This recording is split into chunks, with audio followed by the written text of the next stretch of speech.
The year was 1878, and the red clay roads of Clark County, Georgia, ran thick with summer dust. In the small town of Watkinsville, where cotton fields stretched toward horizons that promised nothing but more of the same, there stood a white clapboard church that had witnessed births, deaths, and every Sunday confession in between. Its bell tower rose above the pine trees like a finger pointing toward salvation, and for 23 years, Reverend Samuel Hartwell had stood at its pulpit, speaking words that the congregation believed came directly from God's mouth to their ears. But on the night of August 14, 1878, Samuel Hartwell would do something that no one in Watkinsville could have predicted.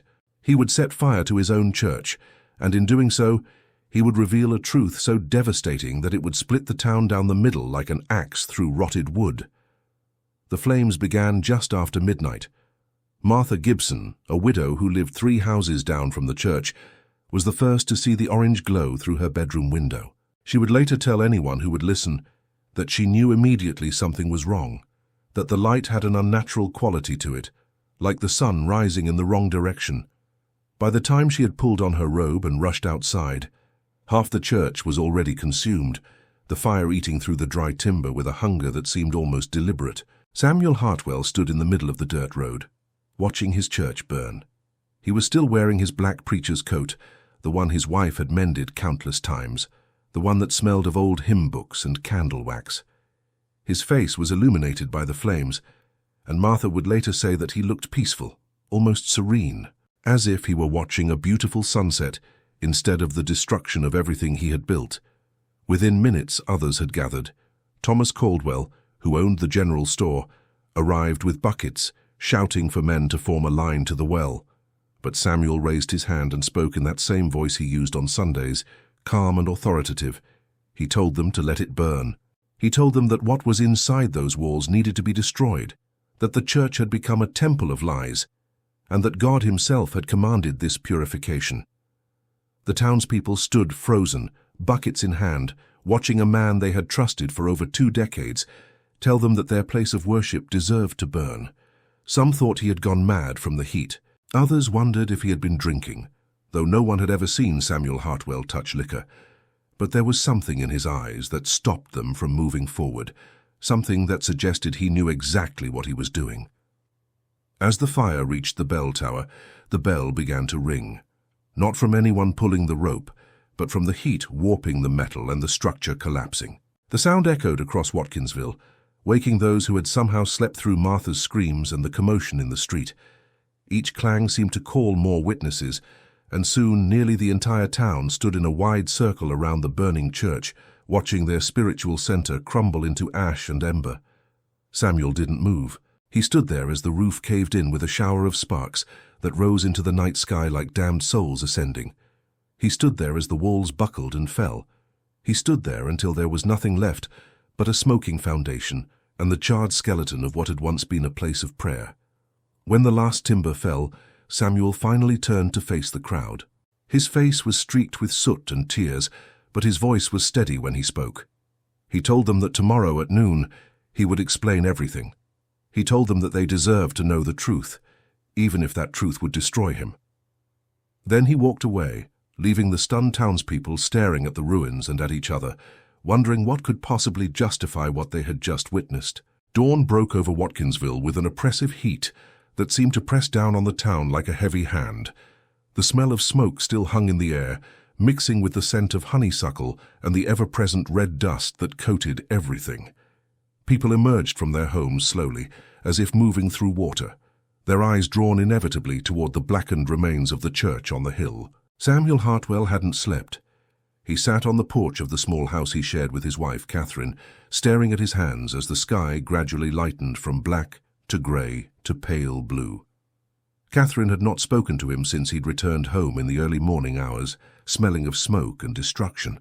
She had simply looked at him with eyes that held more questions than any interrogation could produce, then retreated to their bedroom and closed the door. Inside the house, their daughter Emma, 17 years old with her mother's dark hair and her father's serious eyes, listened to the sounds of her parents' silence. She had heard the commotion during the night, had seen the orange glow from her window, but her mother had forbidden her from leaving the house.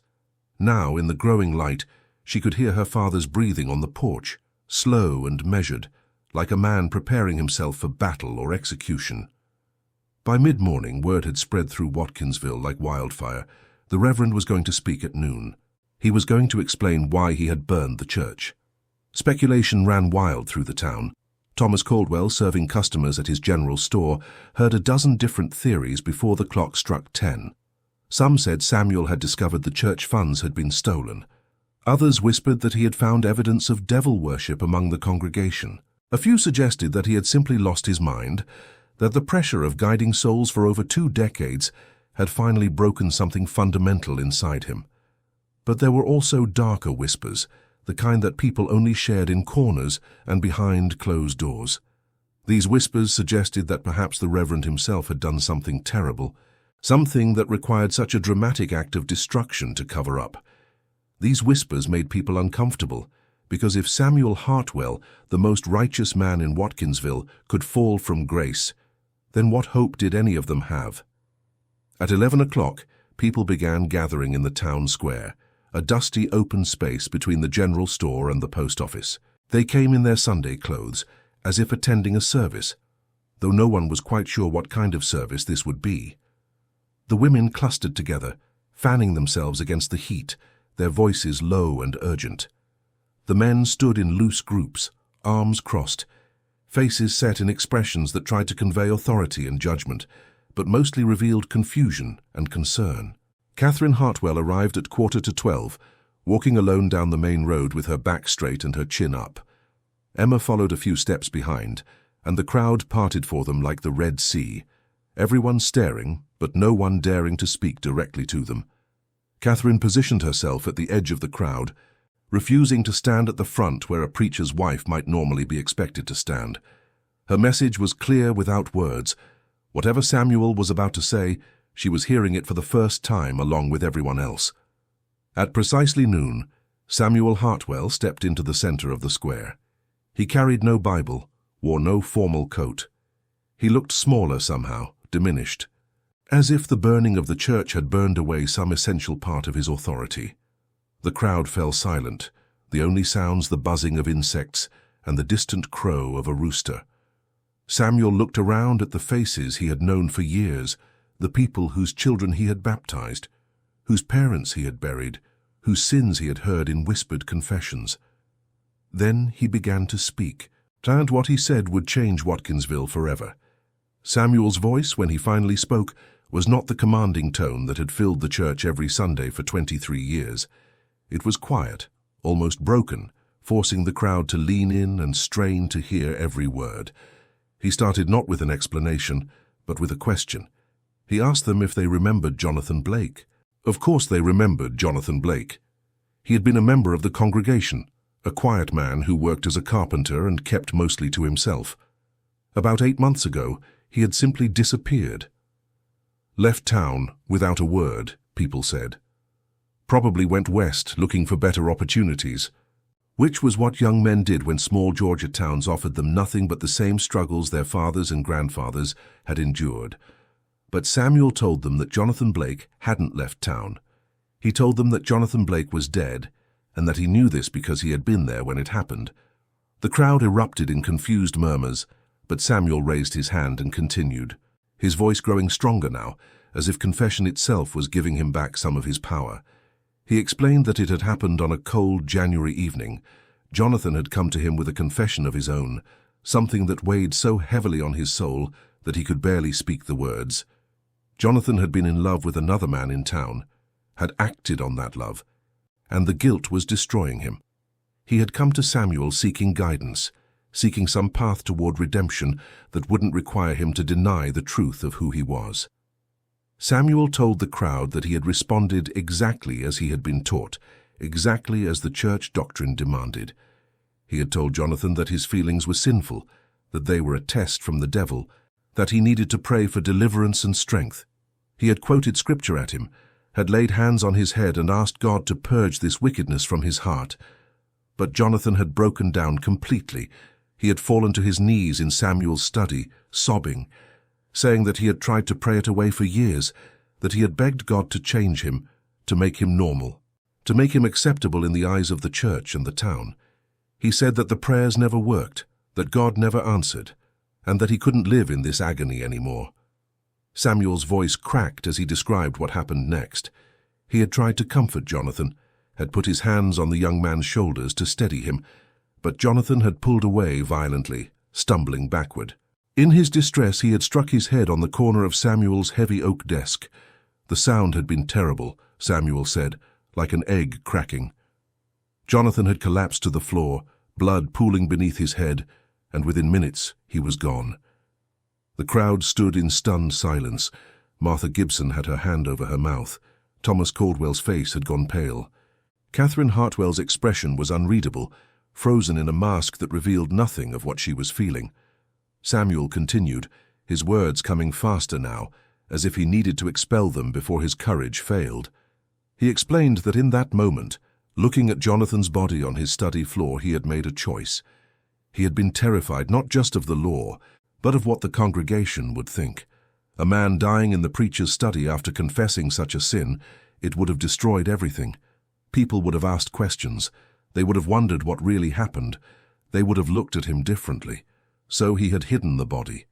He had waited until after midnight, then carried Jonathan out to his wagon, covered with a canvas tarp. He had driven 5 miles out of town and buried him in an unmarked grave in the woods, in a place where no one would ever think to look. Then he had returned home, cleaned the blood from his study floor, and the next day, when people asked if he had seen Jonathan Blake, he had said no.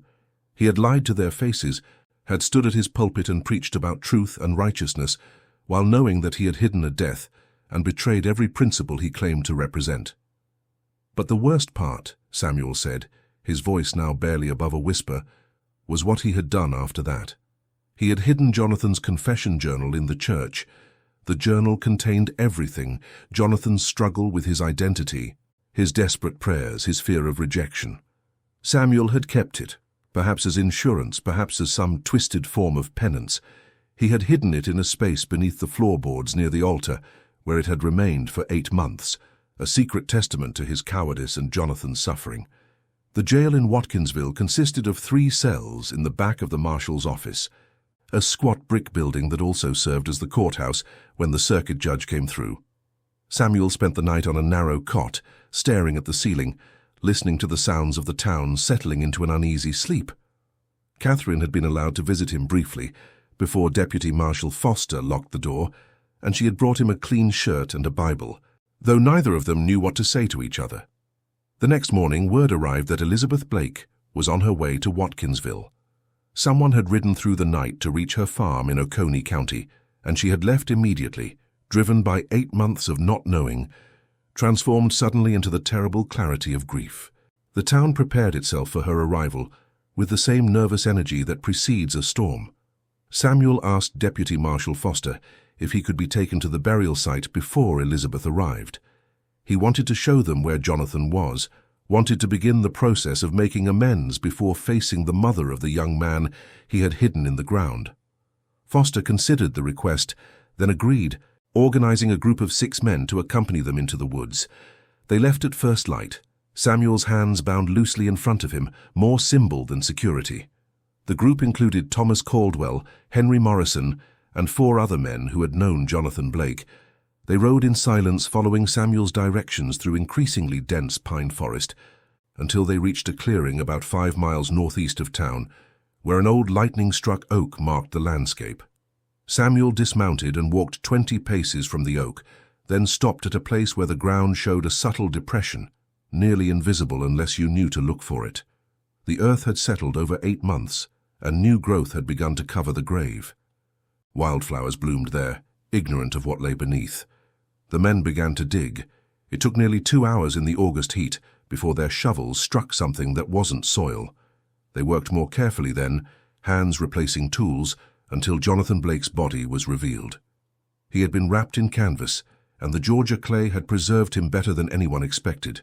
His face was still recognizable, still young, still bearing an expression that might have been peace or might have been nothing at all. Henry Morrison, who had helped build Jonathan's mother's barn 3 years ago, who had shared meals with the young man and taught him how to plane wood smooth, turned away and vomited into the bushes. Thomas Caldwell removed his hat and stood with his head bowed. Samuel knelt beside the grave. Finally seeing clearly what his fear and pride had done, they constructed a temporary box from planks they had brought, and they carried Jonathan Blake back to Watkinsville with a gentleness that was 8 months too late. By the time they arrived, Elizabeth Blake was waiting in the town square, a woman in her 50s with grey hair pulled back severely, and eyes that had already cried themselves empty during the long ride. Samuel stepped forward to speak to her, but she held up one hand, stopping him before he could say a word. She walked past him to the wagon where her son lay and looked at the rough wooden box for a long moment. Then she spoke, her voice steady despite the tremor in her hands. She said that Jonathan had told her about his struggles, had confided in her about who he was and what he feared. She had loved him anyway, had told him that God's love was bigger than any church's doctrine, that he was her son and nothing could change that. But Jonathan had been so afraid of the town's judgment, so terrified of being cast out or worse, that he had sought help from the one person he thought could reconcile his faith with his truth. Elizabeth turned then and looked at Samuel with eyes that held something worse than hatred. They held disappointment, the kind that comes from betrayed trust. She told him that Jonathan had believed in him, had thought Samuel was different from other preachers, more compassionate, more understanding. And Samuel had proven him wrong in the worst possible way. She said she would take her son home now and bury him properly, with dignity and love. She said she would not press for murder charges because she believed Samuel's account of an accident. But she also said that Samuel would have to live with the knowledge that his cowardice had stolen Jonathan's final dignity, had denied him peace, had added unnecessary suffering to an already tragic death. Then Elizabeth Blake supervised as her son's body was transferred to her own wagon, and she left Watkinsville without looking back. The trial took place 3 weeks later when the circuit judge arrived. The courthouse was packed, people standing against the walls and crowding the doorway, everyone wanting to witness what would happen to the preacher who had burned his church and hidden a body. Judge Marcus Thornton, a severe man in his 60s, who had presided over cases from murder to property disputes, listened to the testimony with an expression that revealed nothing. Deputy Marshal Foster presented the facts. Samuel Hartwell had concealed a death, had buried a body without reporting it to authorities, and had lied to investigators. These were criminal acts, regardless of whether the initial death was accidental. The prosecutor, a young attorney named David Hughes who had traveled from Athens, argued that Samuel should face the maximum penalty, that his position as a spiritual leader made his crimes even more egregious. Samuel's defense attorney, Morton Pierce, was a Watkinsville native who had known Samuel for years. He argued that while his client had made terrible decisions, there was no evidence of malice or intent to harm. Jonathan Blake's death was a tragic accident, witnessed by no one but Samuel, and the subsequent cover-up was born of panic and poor judgment rather than criminal intent. Pierce called witnesses who testified to Samuel's character, to 23 years of service to the community, to countless acts of kindness and guidance. Catherine testified, her voice quiet but firm. She spoke of the man she had married, of his dedication to his faith and his congregation. She also spoke honestly about his flaws, his fear of judgment, his tendency to care too much about what others thought. She said she believed her husband's account of the accident because she had lived with him long enough to know when he was lying, and in his confession to the town she had heard only truth. Emma testified as well. Though she had little direct knowledge of the events, she simply said that her father had always taught her that honesty was sacred and that his decision to confess and burn the church rather than continue lying showed that even in his worst mistake, he was trying to return to those principles. But the most compelling testimony came from an unexpected source. A young woman named Sarah Mitchell, 24 years old and unmarried, stood up from the gallery and asked permission to speak. Judge Thornton, intrigued, allowed it. Sarah told the court that she had been the one who sent Samuel the threatening letter, that she had known about Jonathan Blake's death because Jonathan had confided in her before he died. She explained that Jonathan had been her closest friend, that they had understood each other in ways that few others could. She had known about his struggles with his identity, had supported him, had encouraged him to seek help from the preacher. When Jonathan disappeared, she had suspected something terrible had happened, but she had no proof and no power to investigate. Then, 2 months ago, she had been cleaning the church in preparation for a wedding when she had noticed a loose floorboard near the altar. Curiosity had led her to pry it up, and she had found Jonathan's journal. Reading his words, understanding the depth of his suffering and his hope that Samuel might help him, had filled her with rage. She had taken the journal and confronted her own conscience about what to do. Sarah told the court that she had wanted Samuel to suffer, had wanted him to feel the fear and uncertainty that Jonathan must have felt. But she had also wanted the truth to come out, wanted Jonathan to be remembered and buried properly. So she had given Samuel 3 days to confess, believing that if he was truly the man he claimed to be, he would choose honesty over self-preservation. Judge Thornton asked Sarah why she hadn't simply gone to the authorities herself. She answered honestly, because she had been afraid that no one would believe her, that a young, unmarried woman accusing the town's beloved preacher would be dismissed or worse. She had hoped that by forcing Samuel to confess on his own, the truth would carry more weight. The judge adjourned for the day to consider all the testimony. The town waited in an anxious limbo, people gathering in small groups to debate what the verdict should be, what justice looked like in a situation where tragedy and crime were so thoroughly entangled. Judge Thornton delivered his verdict the following afternoon. The courthouse was even more crowded than before, the air thick with humidity and tension. The judge began by acknowledging the complexity of the case, the interweaving of accident and cover-up, of human weakness and criminal act. He stated clearly that Jonathan Blake's death appeared to have been accidental, that there was no evidence suggesting Samuel Hartwell had intended harm. However, the judge continued, the subsequent actions constituted serious crimes. Concealing a death, burying a body without proper authority, lying to law enforcement, and depriving a family of closure were not minor infractions. These actions had real victims, particularly Elizabeth Blake, who had suffered months of uncertainty and grief that could have been avoided. Judge Thornton sentenced Samuel Hartwell to 2 years in the state prison in Milledgeville for concealment of death and obstruction of justice. The sentence was relatively lenient given the charges, but the judge made clear that Samuel's confession, his cooperation in recovering the body, and his 23 years of community service had influenced his decision. He also permanently barred Samuel from holding any religious position or representing himself as a minister of any faith. The courtroom erupted in mixed reactions. Some felt the sentence was too harsh for what they saw as a good man's terrible mistake. Others felt it was too lenient, that Samuel deserved more punishment for his deception.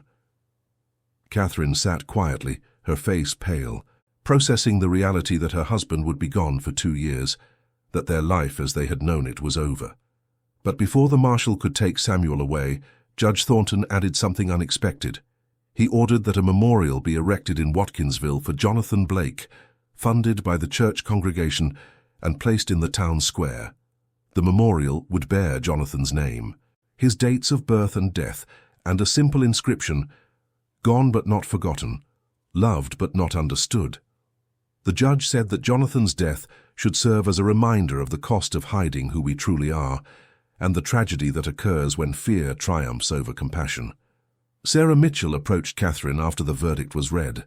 The two women looked at each other for a long moment, connected by their complicated relationships with the 2 men at the center of this tragedy.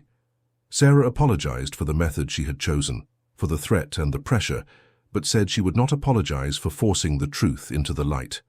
Catherine surprisingly thanked her. She said that living with Samuel's lie, even unknowingly, had been its own form of corruption, and that painful truth was better than comfortable deception. Emma stood between them, 17 years old and trying to understand how the world she had known had collapsed so completely. She asked Sarah what Jonathan had been like, wanting to know the person rather than just the tragedy. Sarah smiled sadly and told her that Jonathan had been kind, funny, talented with his hands, and burdened by a secret that 19th century Georgia gave him no safe way to carry. The 3 women stood together as the crowd dispersed, as Samuel was led away in chains, as Watkinsville tried to figure out what came next. The burned church still stood as a skeleton on the hill, a monument to destruction and confession. No one had yet suggested rebuilding it, and many wondered if they should. Perhaps some things, once burned, should remain as ash and reminder rather than being reconstructed into comfortable lies. That evening, Thomas Caldwell began organizing a fund for the memorial. Contributions came in slowly at first, then more steadily as people processed what the judge had said. Building something to honor Jonathan felt like a way to acknowledge their collective failure, their complicity in creating a community where a young man felt he had no choice but to hide. 2 years passed with the slow inevitability of Georgia's seasons. Samuel Hartwell served his sentence in Milledgeville, working in the prison workshop and spending his evenings in contemplation. Catherine and Emma remained in Watkinsville, surviving on the kindness of neighbors and Catherine's work as a seamstress. The town treated them with a complicated mixture of sympathy and distance, never quite sure how to relate to the family of the fallen preacher. The memorial to Jonathan Blake was completed 6 months after the trial. It stood in the town square, a simple granite stone that caught the morning light. Elizabeth Blake attended the dedication ceremony, standing quietly as the town gathered to acknowledge her son. She never spoke to Samuel again, but she did speak to Catherine once, telling her that she bore no ill will toward her or Emma, that they too were victims of circumstance and poor choices. The burned church was never rebuilt.